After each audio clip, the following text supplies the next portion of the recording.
12 Oktober 2020 menjadi hari yang akan selalu diingat. Paling tidak bagi 4 terdakwa kasus korupsi Jiwasraya.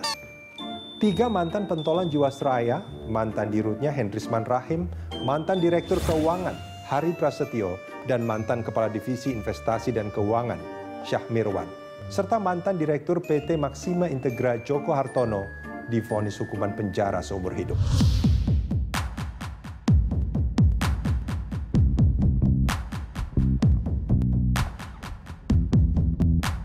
Majelis Hakim Tindak Pidana Korupsi menilai mereka secara sah melakukan tindak pidana korupsi bersama-sama sehingga merugikan negara sekitar 16,8 triliun rupiah.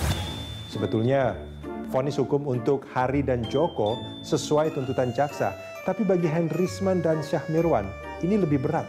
Sebelumnya mereka dituntut jaksa masing-masing 20 dan 18 tahun penjara.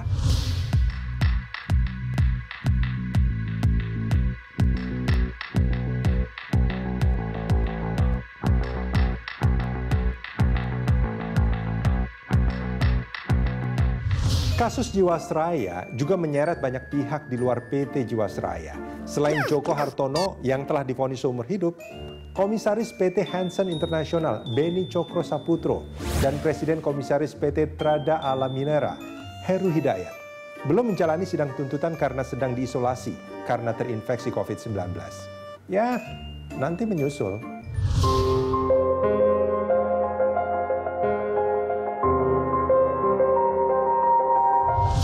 Nama-nama tersangka baru juga terus bermunculan. Direktur Utama PT Himalaya Energi Perkasa, Peter Asiman, bahkan Deputi Komisioner Pengawasan Pasar Modal Otoritas Jasa Keuangan (OJK), Fahri Hilmi, jadi tersangka.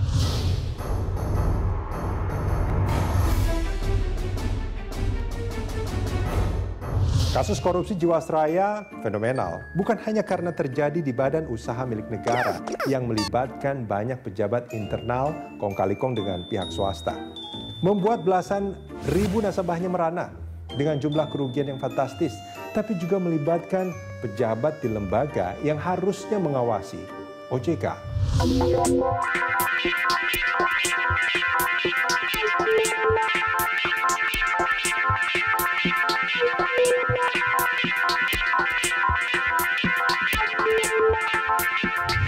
Sebetulnya, kasus korupsi Jiwasraya sebagai kasus korupsi yang terjadi di lembaga keuangan yang mengumpulkan uang nasabah bukanlah kasus pertama.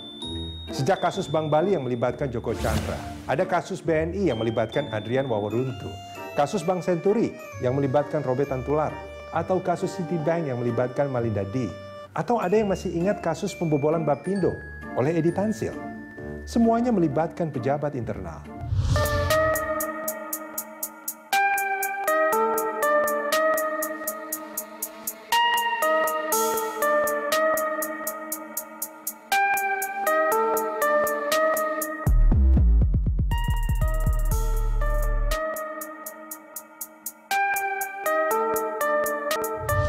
Kalau korupsi di lembaga keuangan termasuk bank dan perusahaan asuransi seperti Jiwasraya yang mengumpulkan uang nasabah dilakukan pejabat internal perusahaan bersama pihak luar dan dibiarkan oleh mereka yang harusnya mengawasinya, seperti OJK misalnya, itu namanya bukan saja korupsi berjamaah, tapi juga paripurna.